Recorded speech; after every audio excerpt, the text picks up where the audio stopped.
पूज्य भैया जी, ये काल सर्प दोष, मंगल दोष, ये सब क्या है? लोग इससे इतने भयभीत क्यों होते हैं? देखिए पुत्री, सबसे पहले तो ये है कि वेद व्यास जी ने मंगल को क्रूर देवता की संज्ञा दी। हमारे शरीर में जो रक्त प्रवाहित होता है, चोटें आदि लगती है, हम घायल होते हैं, ये सब मंगल दोष के विषय की बातें हैं।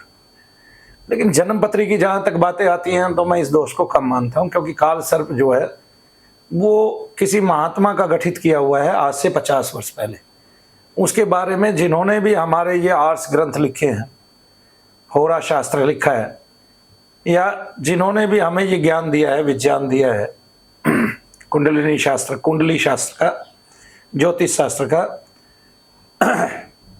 उन सभी ऋषियों ने काल सर्प दोष की कभी कल्पना नहीं की, गणना नहीं की। तो काल सर्प दोष तो कभी था ही नहीं।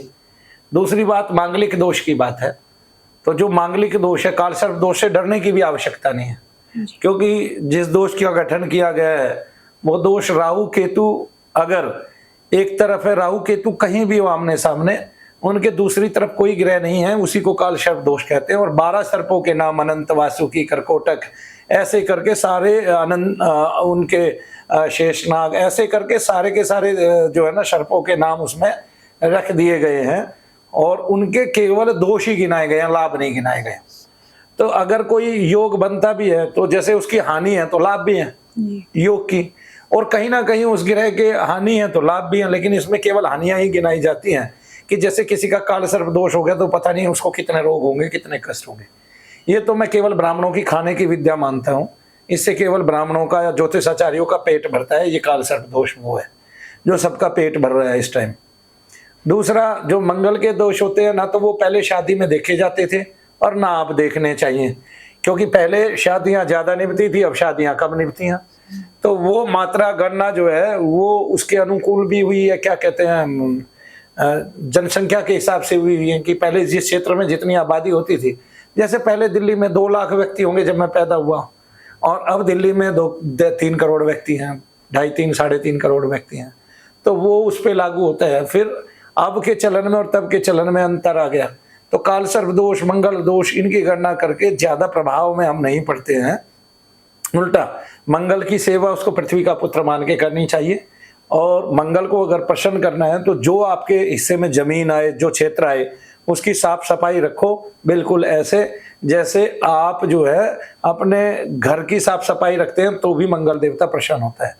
तो जहाँ भी जो भी भूमि का टुकड़ा आपके हिस्से में है, उसकी साफ सफाई करना मंगल दोष से बाहर होना है, क्योंकि मंगल पृथ्वी का बेटा है, और वो पृथ्वी को सजी धजी, वृक्षों रहित, फलों सहित, वृक्ष सहित आदि आदि देखना चाहता है, कि वृक्षों से आच्छन्न है पूरी पृथ्वी, ठीक है, और सुंदर है, बगिया के रूप में वो दिखाई दे रही है, हरी भरी दिखाई दे रही है।